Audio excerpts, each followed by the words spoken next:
Seruan PKC untuk membeli rumah sekarang atau menyesal selama 5 tahun, ditanggapi dengan ejekan.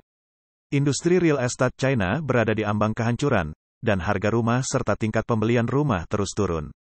Untuk mempromosikan pasar perumahan, Bank Sentral China menurunkan tolok ukur pinjaman suku bunga, atau LPR, lagi setelah 8 bulan.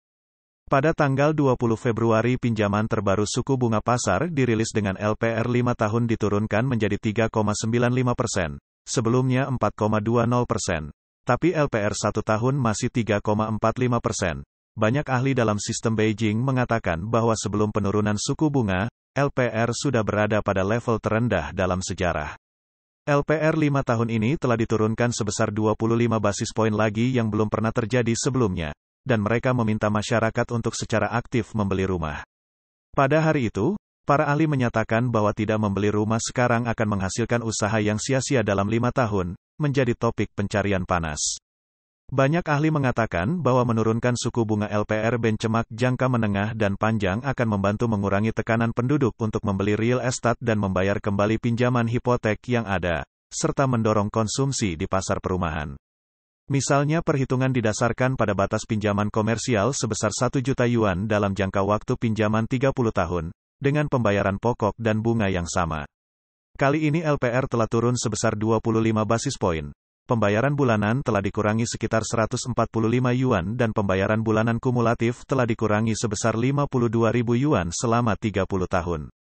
Yang Dawei kepala analis real estate Selene mengatakan dengan belak-belakan bahwa penurunan suku bunga 5 tahun kali ini adalah untuk menstabilkan pasar properti.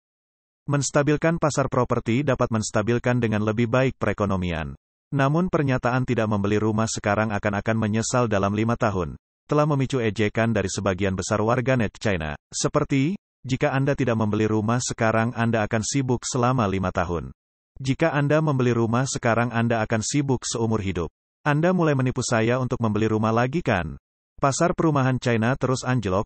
Baru-baru ini kami telah menyoroti bagaimana pandemi COVID-19 telah menyebabkan hilangnya pendapatan secara signifikan, dan pengangguran di antara banyak orang di China, yang mendorong peralihan dari pembelian rumah. Perubahan perilaku ini menandai awal dari ledakan gelembung real estate China yang sebelumnya meningkat.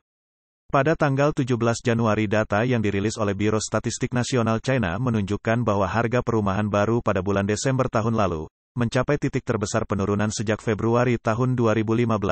Harga rumah baru turun 0,4% di bulan Desember, penurunan tercepat dalam 9 bulan. Ini adalah penurunan bulan ke-7 berturut-turut. Di pasar perumahan bekas, harga rumah di das ke-71 kota-kota tingkat kedua dan ketiga semuanya turun selama 7 bulan berturut-turut, dibandingkan dengan periode yang sama tahun lalu. Fidelity, sebuah perusahaan investasi terkenal, percaya bahwa harga rumah di China saat ini harus turun sebesar 80% untuk mencapai tingkat yang mampu dijangkau oleh masyarakat biasa. Namun penurunan harga rumah adalah hal yang buruk bagi pemerintah China dan pengembang real estate. Sun Honben, ketua salah satu perusahaan real estate China, mengatakan jika harga rumah turun lebih dari 30%, maka hampir semua perusahaan real estate akan bangkrut, yang juga akan memberikan dampak negatif yang sangat besar terhadap perekonomian dan keuangan pemerintah.